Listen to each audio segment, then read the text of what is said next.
having someone championing your industry at the government level is important. What I do is try and help them navigate that process, know which people to talk to, know what decision makers can actually affect a piece of legislation or a proposed regulation that is going to affect their business. We see what happens when you neglect what's going on at your government level. Things get out of hand.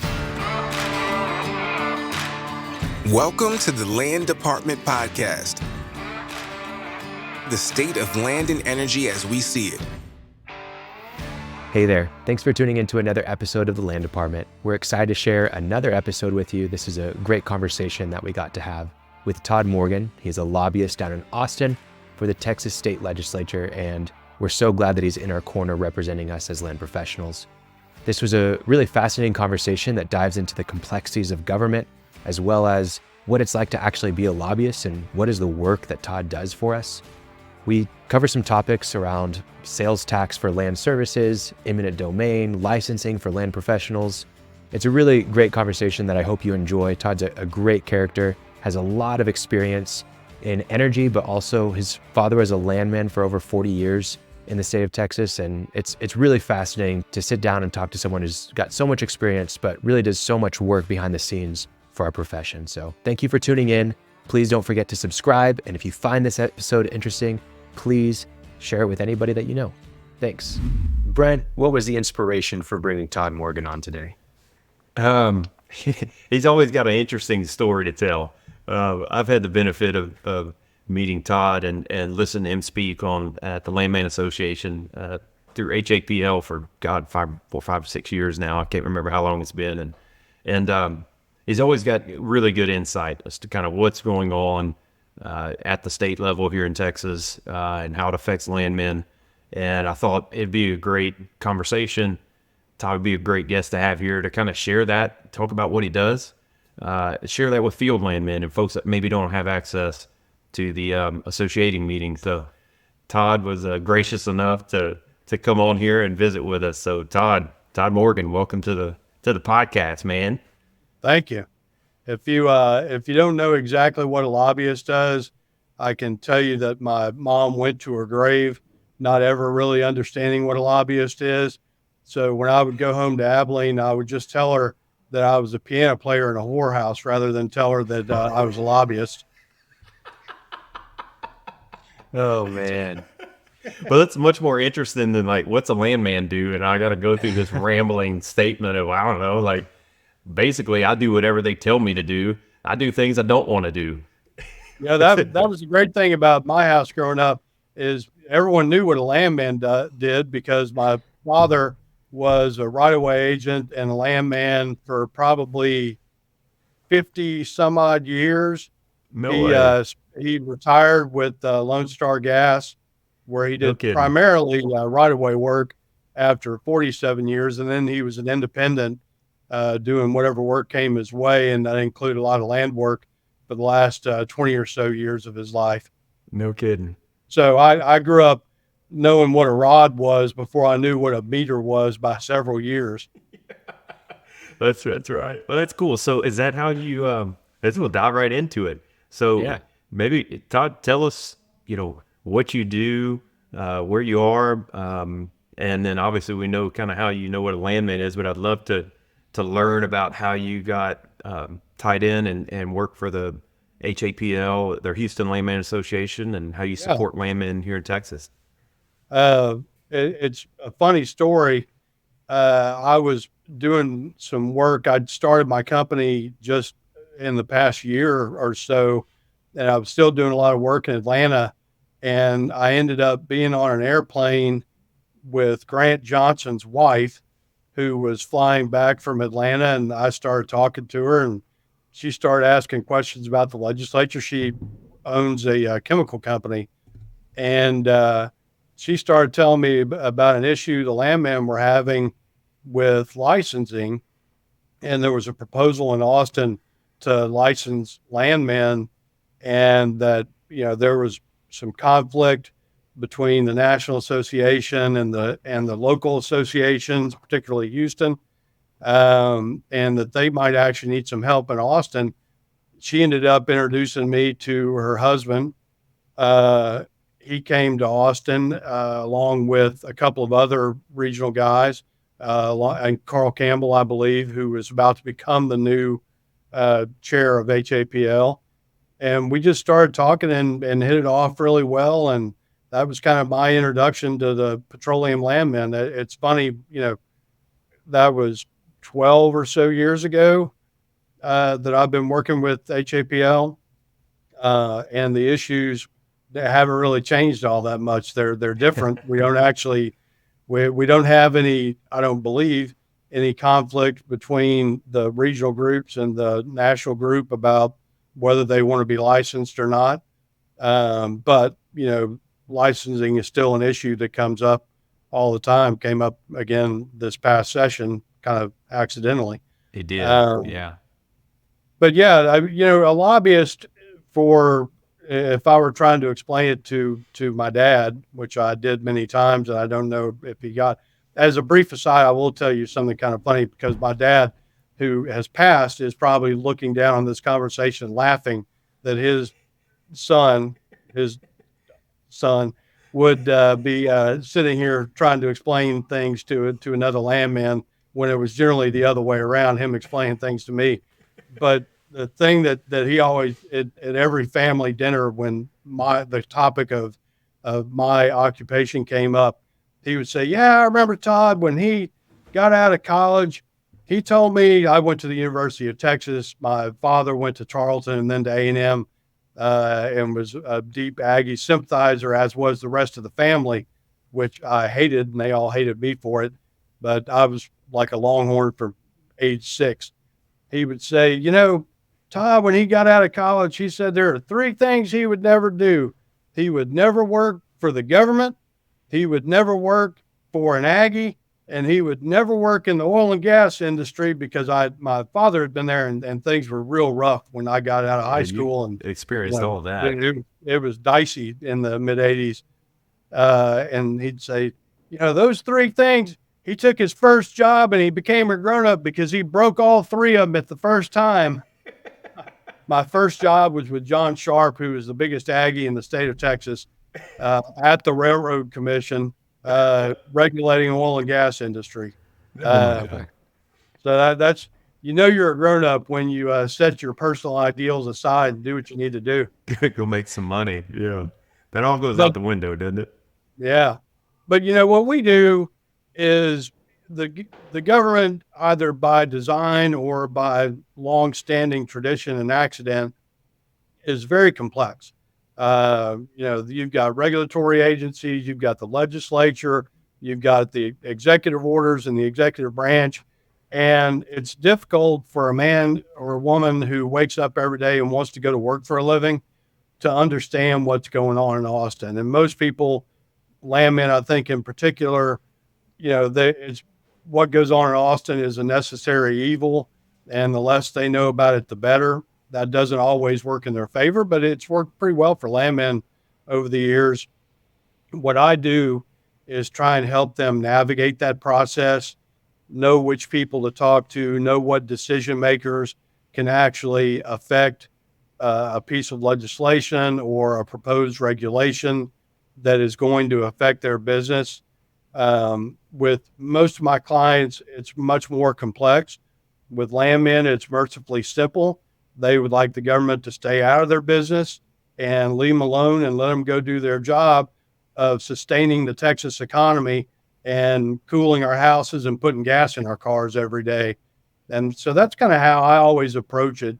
Just do what I can to keep them separated and keep the government off their back and let them do their job, which they know how to do infinitely better than the government ever will.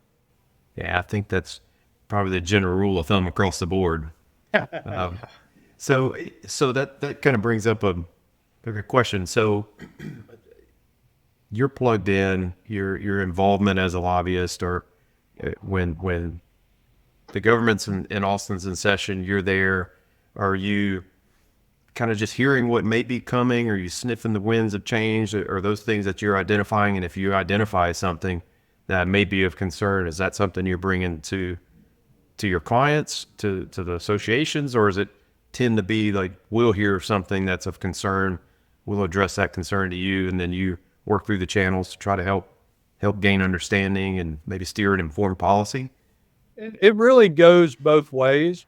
Most of my clients, like I said, just want to be left alone. So they're rarely on offense, as we call it. Rarely do they have legislation that they want to get passed and they need to garner support from a larger constituency in order to get that thing passed. Mostly it's on defense. And the way we do that, the oil and gas industry is very large in Texas, as y'all very well know. Their lobby presence in Austin is also very large. For many years, they've had fight the good fight just to keep doing what they're doing. And that's been against, at different times, environmental organizations, against city government that might want to propose where you can put, drill pads.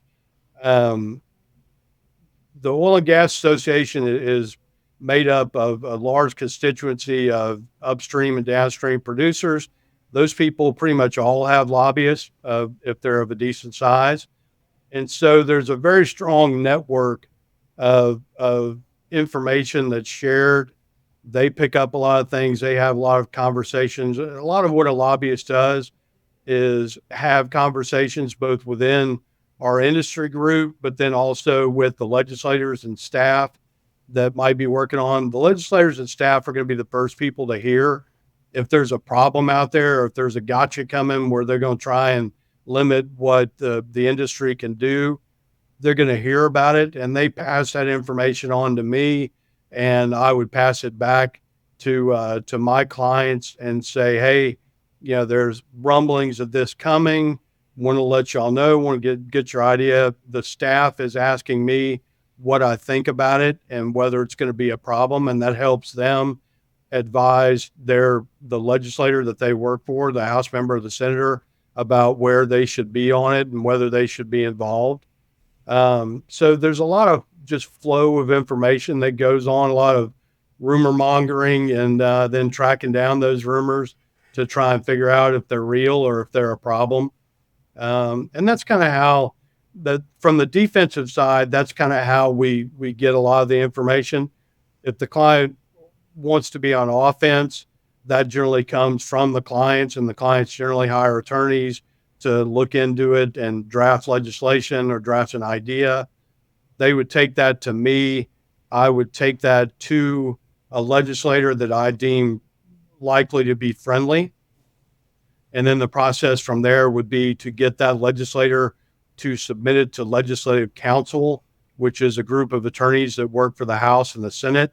And then they would draft that language into a bill form, and then we would prepare to move that forward. Okay, interesting. So that makes sense. And you were right. You touched on it earlier. We just want to be left alone generally, as Landman. And we've seen through the years licensing come up. I mean, that's the biggest thing that we see from a legislature standpoint across the country. Texas has always done a good job of letting landmen be independent and do land work.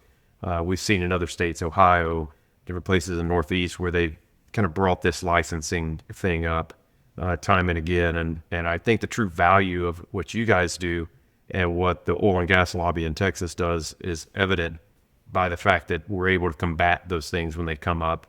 Whereas in other states, Ohio is a prime example, they weren't able to combat it, or they didn't combat it quickly enough. And we ended up with a licensing situation in Ohio and other states. That's the trick, with these states that just found oil once the shale play started. Their natural inclination of their legislatures is to go regulate it and go govern it. That's a great thing about Texas. Even when my old boss, who was a Democrat, was in charge, back then the atmosphere was, if it ain't broke, don't fix it. And so if the regulations we have in place are doing their job, we don't need more of them. And if they're hindering the ability of the industry to do their job, let's see if we can have less of them. Now that we are completely Republican controlled, for the most part, that is still the same attitude. The new Republicans are kind of a little bit more inclined to stick their nose into things from a regulatory perspective than the Ronald Reagan Republicans, like I was.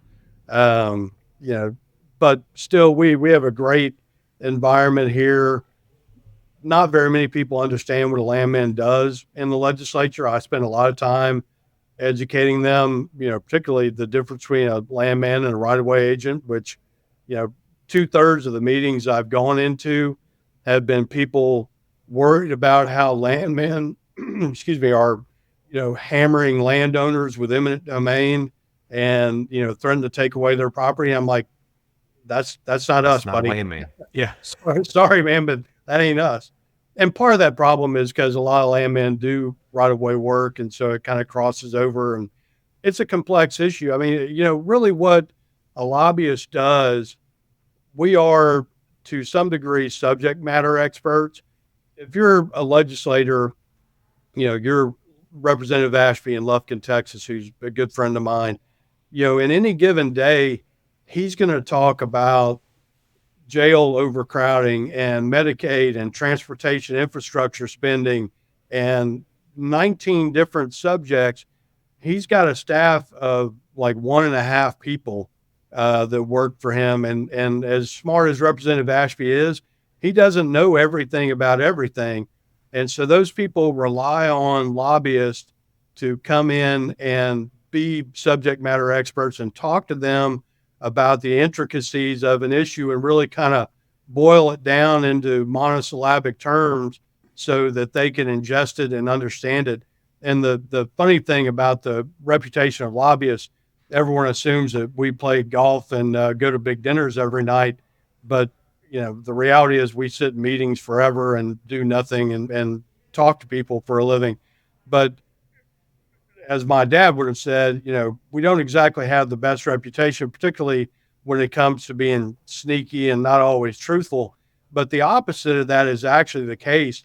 If I'm going into, Senator King's office and we're talking about, legislation that affects the industry and he doesn't fully understand it and he is confident enough in his relationship with me for me to come and to ask me to come explain it to him, I cannot lie to that man. I cannot shade the truth. I don't necessarily have to show him the arguments of the opposition or, be completely fair, but I have to always be truthful because the one time that you lie to them, you're never welcome in that office again. You're burned. And I'm not doing my job for y'all if I can't go into an office and have the relationship where the member and I trust each other, even if we don't agree. I mean, I spend as much time talking to people that are 100% against what I'm talking to as I do the people that are in favor of it, because even if they're against, you want that education to be there because Be informed. right. And there's not much reason for them to be against most of what we talk about. And so if the better job you do informing them, the better your chances of being able to protect and represent the industry are going to be. Yeah. And I think I've always thought that the work you do is very much relationship based, just like a landman. Nobody remembers, how great a job you did. They remember the one time you screwed something up or you violated their trust. And the same goes for a landowner. If you're negotiating deals or you're working on a project, if you lie to someone or you're perceived to have, be not truthful or not given the whole story, well, that's hard to survive and it's hard to navigate. And once you've tarnished that, it's gone. My dad always told a funny story that he, worked and got along with landowners for all of these years. And when he was, I think 74, 75 years old, he went out to see some old guy who was upset about something. They were talking to each other across the fence line as he tended to do with people. And, he got punched in the nose by the guy because he got so upset and he was so amused. He's like, I've been doing this for 50 years and I thought I was going to get punched in the nose and a lot, but I never did. And now it happened. And the guy that punched him was 80. Yeah, I guess nobody would punch an old man, but if you punch a young whippersnapper anytime, right? Yeah, exactly. But yeah, I Goodness. mean, it's all relationship based, and it's really about, the dinners that I do, the lunches that I do, the breakfast, coffees, they're about building a relationship so that when I need to go see Representative Broussard, he knows who I am. He knows I'm a straight shooter. He may not like me a ton, but he knows that he's going to get the straight dope. And I need to build that relationship. There are 150 House members and 31 senators, and then you've got the lieutenant governor and the governor. All those people have staff. The House doesn't have much staff, but the Senate has 6 or 7, maybe even 8 people in each office. I don't claim to know all 1,000 of those people, but I know a whole lot of them. You can get to them if you need to. Yeah, I mean, you want to have a point of contact where you can at least get in the office and, this girl knows you and she tells her general counsel that you've got to talk to. Well, Todd's coming in to talk to you. He's a good guy, straight That's who shooter, he is. Yeah. and that's the most important thing. And luckily, I've been in the Capitol for about 35 years, and I didn't realize I was this old until my birthday the other day. But I've been doing this a long time, and people come and go, staff comes and go, legislators certainly come and go, but they tend to move from one job to the other. So they leave one office and then you've got them in another office and you just go to build the relationship there. Yeah. Are there ever situations where you maybe need guidance from like the land community, maybe some specific nuance or something going on?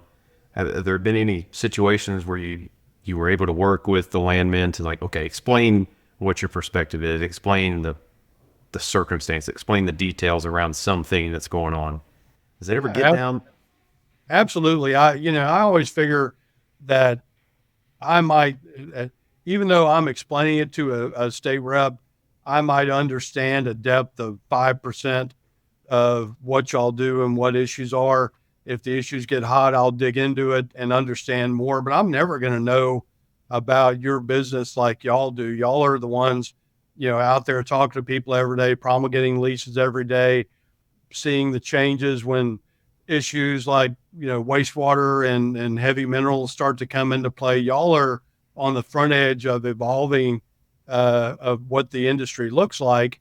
And that's why I try and stay in contact with y'all and get y'all's perspective on things, because really nothing's important to me except for what y'all say is important. So I get a better read on that the more in contact I am with y'all. Yeah. So, and you're right. I mean, we're seeing an evolving, our profession is evolving. We're landmen, we do land work, but for 100 years, it was oil and gas land work, and you'd see some mining and things like that. The last 10, 15 years has brought in this whole new environment, a whole new circumstance, with solar and wind and, the hard minerals extraction, and wastewater has become such a big deal, and, Sure. salt water and all those things. And all of those have a land component, and they're all affected potentially different by all kinds of different regulation.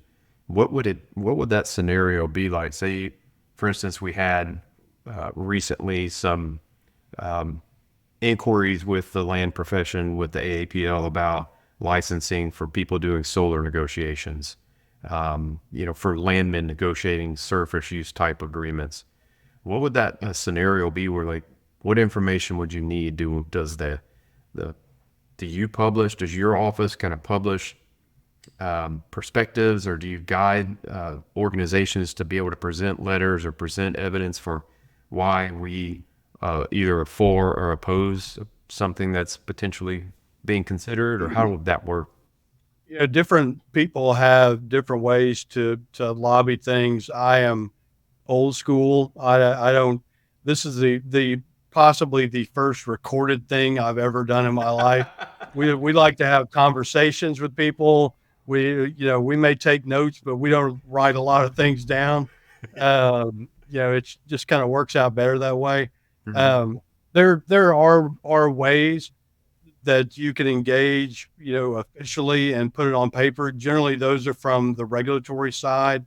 The issue that you were bringing up with the effort last session to expand the protections of landmen against the unlicensed practicing of law with regard to renewable energy projects was a great idea and a great example that you talk about of the evolution of the industry. In that case, AAPL, when there was some confusion about how the bill changed at the end and the impact on the final legislation of that, and someone requested an opinion from the Attorney General's office, there was an opportunity to engage on that officially through attorneys and, put something out there that was much more formal and really clarified the position of the industry and their interpretation of the language. So that does happen sometimes. My position usually on things like this, landmen enjoy a great amount of flexibility in Texas because they're not licensed, because the statute has largely left them alone. I don't like to get out there and put a bunch of stuff on paper that's going to kind of keep reminding people that landmen exist and maybe we ought to regulate them, because the inherent job of government is to regulate things. And the more we stay off their radar screen, in my opinion, the better it is for me. So I spend a lot of time educating people and talking to them about what landmen do, but I don't give them PowerPoint presentations that they can keep and Take out of context 15 years from now. Yeah. And then use against me at some point. Yeah, exactly. Well, okay. So that makes a lot of sense. And generally what you're trying to do in your role for landmen is to help inform the legislators, let them know what we do, help them understand what we do, and try to get these things that are maybe misconstrued or misunderstood about our profession weeded out before it even gets to the Senate or gets to the state level or whatever regulatory body. Yeah, if you look at the oil and gas industry comprehensively from the most downstream to the most upstream, landmen are an absolutely integral part of that whole process. They are step one of how most of this goes. I guess maybe the scientific work that goes into identifying formations or whatever, but I don't worry about those guys. We don't need to worry about the geologists. We're rockheads aren't fun. When I talk to people, we're the beginning of it. And if landmen can't do our job, then the upstream doesn't get there. The pipeline guys to the refineries to every step along the way, those guys recognize that landmen need to exist and they need to be able to do their job in order to guarantee that there's going to be future sources of their product out there. Yeah. What do you see? What are the winds blowing right now? Are you hearing anything that's maybe important for landmen, for our community, that maybe you would advise people to be vocal about with their representatives? What guidance can you give for the community? Well, the great thing about right now is everyone is obsessed with the politics going on, the elections, the outcome of the recent primary elections, looking forward to the November elections. People are not particularly wanting to mess with the legislature right now, but the issues that have kind of always been in play, licensing because of this issue that's going on right now, that is going to stay there. But we've handled the eminent domain issues, and a lot of it took us 8 years, 4 sessions of eminent domain bills to get one that we liked.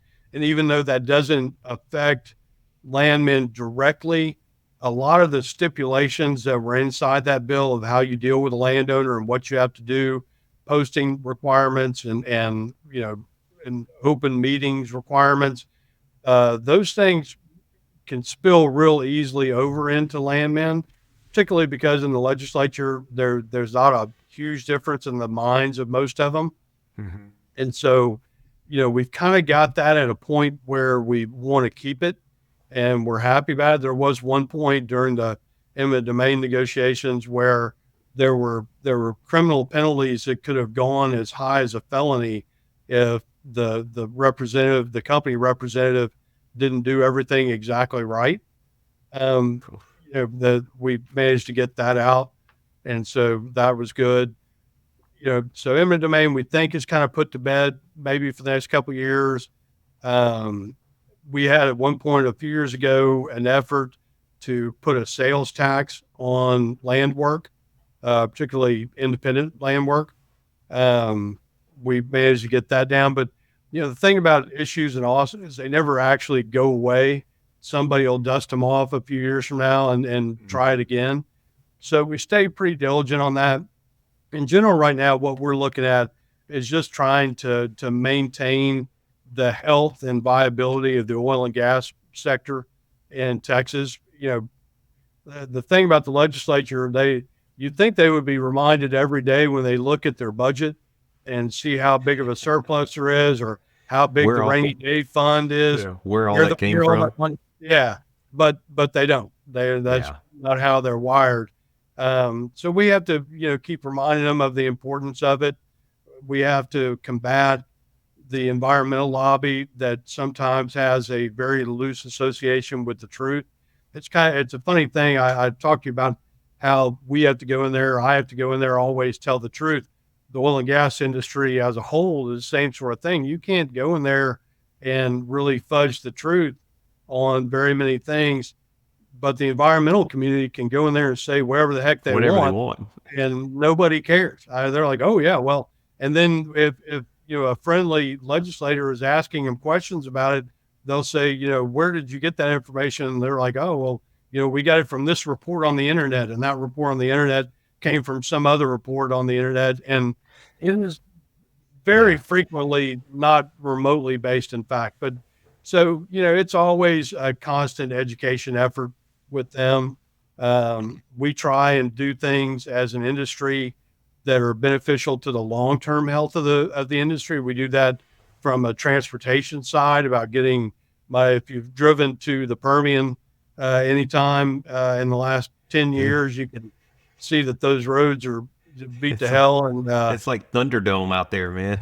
Exactly. So, trying to get money to make sure that those roads work, stuff like the electricity reliability, about promoting the use of gas plants to keep the market for our product going out there and secure, and using gas not as an exclusive provider, but electricity. But it's something that we got a whole lot of in Texas. We've got an infrastructure built around getting that gas where it needs to go.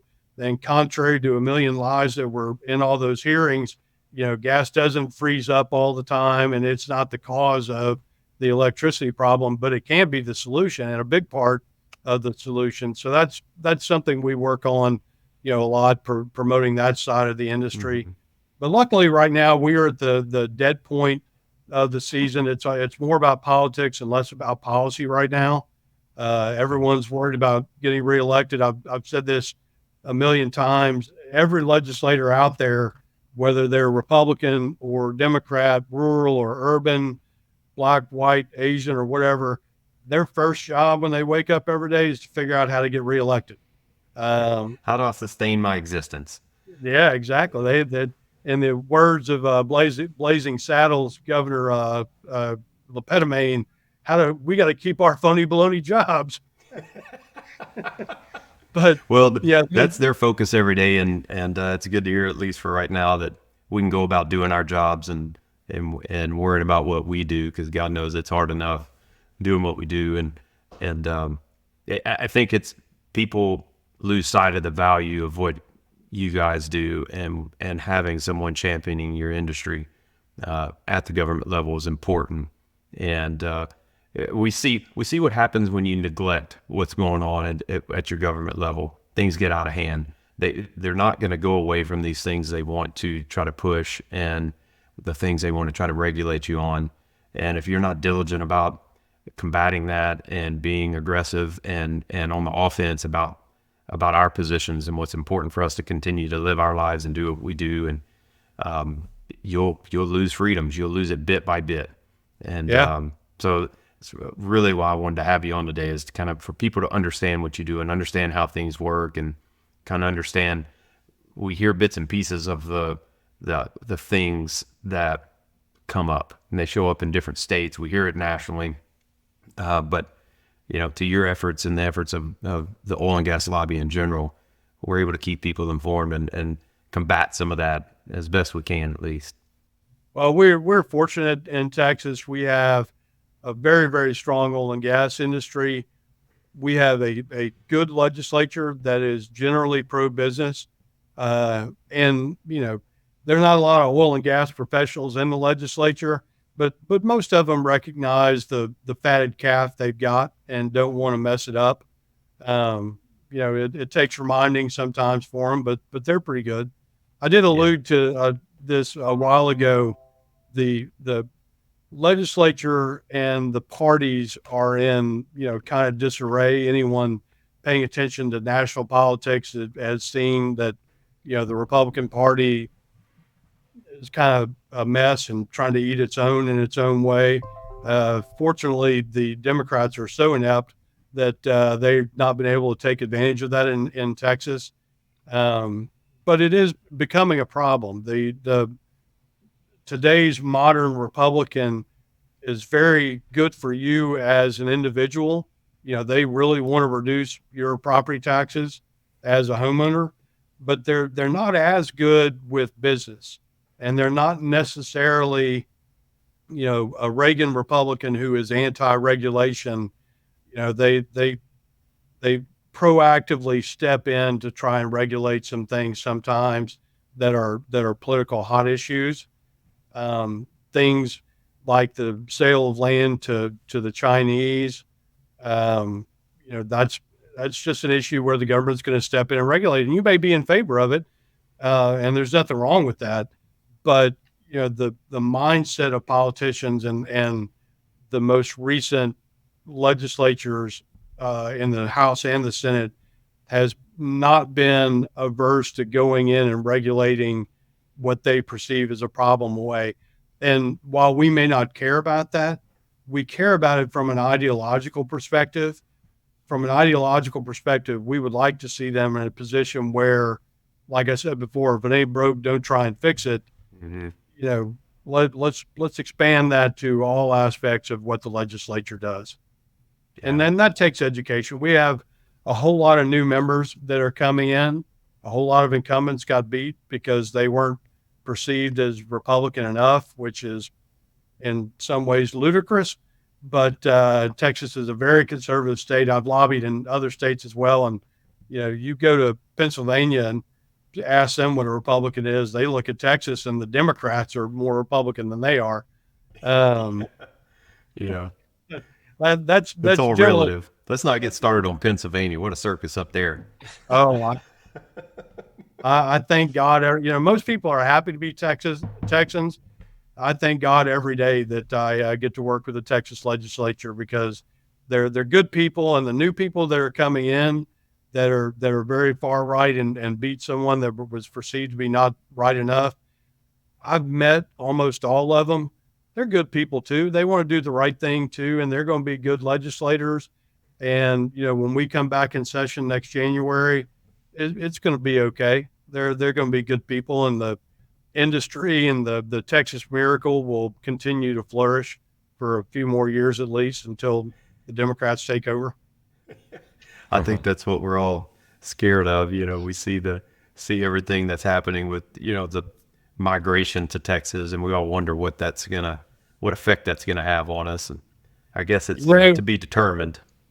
Editorializing here, I would say that at some level, that may end up being the thing that saves the Republican Party in Texas. I mean, the Republicans have worked very hard to ideologically, at least in South Texas, not necessarily talking about immigrants because they are their own breed, but ideologically, South Texas is in a lot of ways very in line with the Republican Party. They are conservative in nature. They are hardworking, and they just want to work. And there are aspects of the Republican Party that feel exactly that same way.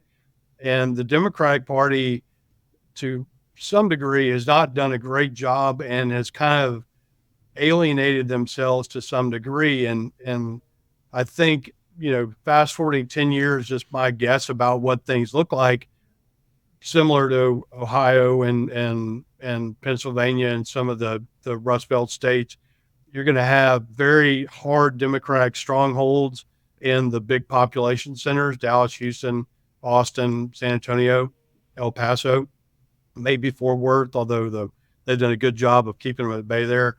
And then the rest of the state, including even South Texas, may be pretty predictably Republican. Yeah. Which is going to be interesting.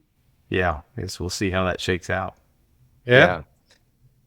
Todd, can you walk us through, you talked about some of the things like eminent domain and sales tax. Whenever you're kind of on the defense, how does that actually play out? What is it that you do from the very get-go? How do you start that process of combating these issues, like not having sales tax on land services? Well, it starts with a conversation with y'all. I want to have a real understanding of how something like that could affect y'all and y'all's ability to do business. I have to take that and gauge it on a level of severity of your potential disruption, how important it is to you. And from there, it becomes an education effort because, the great thing about the work I do with y'all is I'm on the right side. You guys aren't asking for anything sketchy. You're not asking for an unfair advantage over another industry. I'm going to be right because y'all are right. And so from there, I take that to the legislature, and I'll start with the person who is proposing the bad idea, because that is the courtesy that you allow them. If you're going to oppose their proposal, then you go talk to them and you educate them and you try and explain to them why it's a bad idea. And like with the issue on sales tax was put out there by a representative from Eagle Pass, we were able to kill that with a conversation. By the time we were done with that, I was fortunate that I'd had a relationship with this guy since he was a freshman. He was a really good guy. I don't know who put the bug in his ear to do it. Maybe he was just trying to mess with somebody in particular. I don't know that. I didn't ask that because I didn't want to know. But by the time we were done with the conversation, he was like, yeah, I think I can put that on the back burner. It's important for y'all to know, every time the legislature comes in, there between almost every session, 7,500 to 8,000 bills filed. Of those, somewhere between 800 and 1,200 of them will pass. Most of them don't really do a lot of things. So it's easier to kill a bill than it is to pass a bill by a long way. If the bill starts to get legs, like in the old days when licensing was up, there was a bill with two very good sponsors in the House and the Senate, and we had to work really hard on that. We had to go, it's a ground assault. You have to go into every office and you talk to every one of them and you educate their staff and bring this issue to their attention, so that when their boss is talking to their boss, the senator, is talking to the senator who sponsored the bill, their boss is going to express reservations about that bill. And the more people that tell a bill sponsor that they've got concerns with their bill, they're not real sure about it, the more likely it is that the bill sponsor is going to say, I got other things to worry about. I got, 75 other bills I'm trying to pass. I think I'll set this one aside and I don't really want that fight. So, we'll do something else. And that's the best case scenario. It doesn't always work. I mean, sometimes they're serious about it. Another key component of it is going to talk to leadership. You go and you talk to the governor's office and their policy people about it. You talk to the lieutenant governor's policy people about it. You talk to the speaker's policy people about it. And you try and build up some reluctance on their part to move forward with the bill. And if you get critical mass on that, you stop it. If you don't, and it's moving forward, that's when you start trying to expand your friends. You expand it to the rest of the oil and gas industry and the lobbyists and the resources that they have. And then you can get into a situation where we might want the individual association members that are in Texala to write letters. We've done that before where, or a single letter with, with the letterheads of everybody on them, where Dallas and East Texas and Corpus Christi and Houston and the Permian are all joining in. And when you go to them and say, look, there are 20-ish thousand landmen in the state of Texas that say this is a bad idea, then you get people's attention. And that's how, when you really have to go to the mat on something like this, that's how you really get them stirred up. And then you can escalate beyond that and do letter writing campaigns. That is generally a last resort when you are really in the grease, because legislators hate letter writing campaigns. They hate when you put out their phone number and say, call your representative. And they hate that more than anything.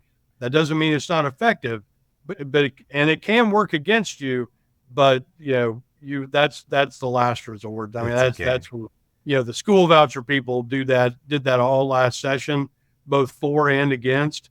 I mean, every time I walked into an office, their phone was ringing off the hook nonstop with people that are either for and against it, and they hate it. Every person in that office hates you and your issue when you get down to that. So, we really try and keep the discipline when it comes to how we oppose something. Yeah, we try and do it the right way. Fortunately, I'm really old, and so I'm familiar with the old way of doing things, and so that we try and keep it at that level. Yeah. So you're just ramping up pressure and resistance, and then and only then, if it gets that serious and it's that big, you play the card of, all right, now it's harassment. Right. Exactly. And if you play that, we almost got into a situation with licensing when I first came on where we played that card too early. Yeah. Because when I first took it's interesting. Representative Guerin was the guy in the House sponsoring the bill, and Charlie Guerin's from Fort Worth. He's a longtime Republican. He is an absolutely great guy and a phenomenal legislator. And I don't know exactly why he jumped in that fight, but I went to him before I agreed to work with y'all and asked him, I said, Representative Guerin, that these people are talking about hiring me to work against this bill. I just want to give you that heads up. And he's like, God, those goddamn people have been calling me all day, every day. Who are these East Texas guys who are making my life hell? Well, if you want to be harassed, hire Landman. We can do that. We understand ramping up and inflicting a little bit of torture. The only thing that's safe is you guys are too busy doing real work to be able to sit by the phone and call people all day. Yeah, no, we don't get a day rate doing that. It's No, calling legislatures every day. No. So, we touched earlier on just the evolving landscape of land work. Do you have counterparts on the lobbying side for the renewables business that you work with? Oh yeah. What are some of the things that you're seeing kind of being pushed from that space as it may pertain to Landmen? Are they pretty much not concerned with it? I'm sure they're probably just concerned about just overall support from funding and financing and being able to get approved for their projects. But is there anything that you're seeing there that their big deal is, they're always so much on the defense. It's interesting, renewables are eventually going to become a very, very big piece of the electricity production landscape. They're not there yet.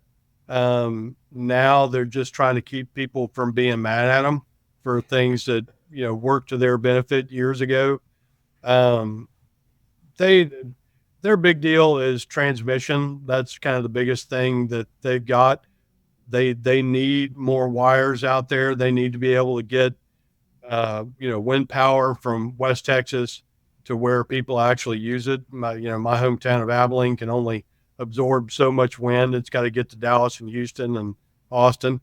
That's their big deal. And honestly, that, guessing from the work my dad did, that's probably good for our industry, particularly if you roll in the right-of-way agent side of it, because they need more wires on the ground. The renewable guys don't want to make enemies out of anybody. They want to be friends. The head of the biggest renewable association in town's a guy named Jeff Clark. He is out there every day saying that the electricity needs of Texas are going to require a response from multiple sources, and we need to be all inclusive rather than trying to pick a winner here and a winner there. And he is very pro oil and gas production and the use of that for the electricity needs of the state.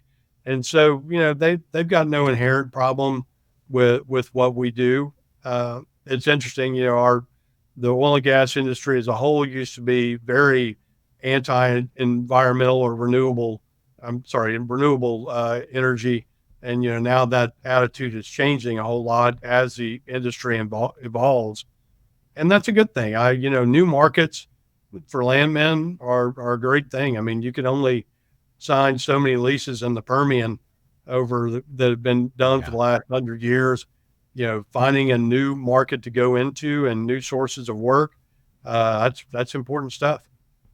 It is, and we're seeing the associations at the national and local level recognize that it's a opportunity driver for landmen. Yeah, and it's good to see that we're aligned and we're not trying to combat each other at the legislative level. And I think transmission's a big deal. I think it's got to happen. And I think landmen will work on those jobs ultimately. Yeah. I mean, there are a lot of landmen that have, AAPL memberships as landmen and RWA memberships as right-of-way agents. And they'll take on, just like your dad, I'm a right-of-way agent, this month, and next year I'm going to be a landman because I've got to put food on the table. And, oh yeah. I mean, before the Barnett, my dad was doing more telecommunication work than he was anything else, because they were, put a lot of lines in the ground, a lot of lines in the air. The landmen historically have been great about addressing the evolution of the business. They're survivors, they're scrappy. They go out there and if the market is changing for them, they evolve with it. Like you said, if the, price of oil goes down to 20 and nobody's out there looking for new resources or signing new leases, then they become right-of-way agents, and they, or maybe they paint houses on the weekend. I don't know, but they do whatever it takes. All of the above. Yeah. They're very familiar. I always tell people, cycle. I know that people always ask, how's everything going? We'll say, well, I'm still a landman, so that's a positive. I don't know if I'll be one tomorrow, but I am today. Well, everybody always says that, but the membership still stays up, and I've been excited when I've gone to speak to some of the local groups in Dallas and Fort Worth and East Texas in the past year or so, and the Permian, where there are young landmen in there and just getting into the profession. The schools are addressing it and putting more people out. It's good to see that University of Oklahoma doesn't have a stranglehold on putting every landman out there, because I just can't copy that. The sector is and at least from what I see, healthy and growing a fair amount. And there's a new generation of landmen coming out there that are going to do what the state needs them to do to keep their ACs running. Yeah. Well, hopefully so. You're right. We're seeing, at least on the field side, we're starting to see some more interest, right? There was a period of time where we weren't getting new landmen because the industry couldn't support it. It was right. To your point, you can only buy so many leases and run so much title in the Permian Basin. And I felt like to a certain extent, it was getting harder and harder for us to keep, people working, and especially keep young landmen working, because they just didn't have the level of experience. You're not going to keep a 3-year landman and put a 10-year person on the bench. Right. But with all the, the advances we've seen and the evolution of the renewable space, we're able to keep all those seasoned landmen working, get them some diversification, keep them busy, and that makes room for the younger landmen. And we're starting to see that. I think probably in the last 4, 5, 6 months, we've maybe hired 15 or 20, 3 to 5 year landmen or even 2-year landmen, where we didn't do that for 10 years before. So it's providing opportunities, and if we can continue at the government level to stay out of the way of the landman, I think the landman will keep working and our profession will grow. We'd love to see a solution on the transmission side of things. I think we're all anticipating at some point, we're going to be right of way, and we're going to be doing more right of way, and we hope that Sure. it's for that. We know the state needs it.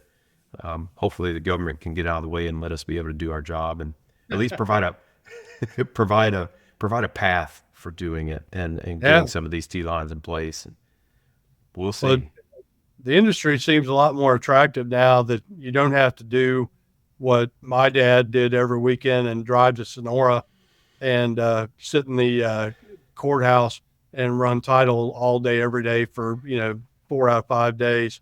You can sit at your computer and do that in most cases now. I Oh think my God. a lot better job. Try getting a landman to go to some county, nowhere, Texas. Acus. Oh my gosh. It's like your death sentence. I'm not sending you to Oh, yeah. purgatory, man. I need you to go run some title. But I don't know, like, young landman's a lot more apt to do that. So we're getting some of our young folks are getting some good opportunity to go to the middle of nowhere and cut their teeth and earn their stripes. So Is everybody not computerized now, or do you still have to go No. to courthouses and run title all the time? Because a You lot of do. people got away from that, didn't they? well, I know in the when Eagleford started, they kind of, I can't remember what company it was. Maybe I won't say, there's a but there's a like pile of 'em. they paid to go and computerize the whole or digitize the whole record system down there. They did. And you awesome. see it in the major, the high activity areas. They pretty much got all that cleaned up. But what we found in renewables is these projects are happening in places that haven't had activity from a land standpoint. And so you may have 20 years of online records, but you still got to go there to run the early records. And Yeah. it's kind of back to the old days in that sense, which is good. Yeah, rare earth is going to be interesting. I mean, that's lithium has all of a sudden become a real big deal. It has. Uh, It and has. that's gonna put our work in some counties, like you say, that we haven't had to do much, and we'll end up having to educate. Y'all will do it on the ground, and the courthouses will need to go to those legislators and educate them on what we do, how we do it. No, we're not going to come in, use eminent domain, take your land away.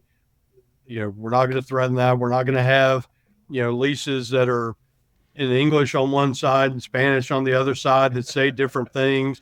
Yeah. We're going to be good actors, and the certifications that AAPL provide, can act as a guarantee that you're dealing with a good character on here, and Yeah. there's nothing to be afraid of.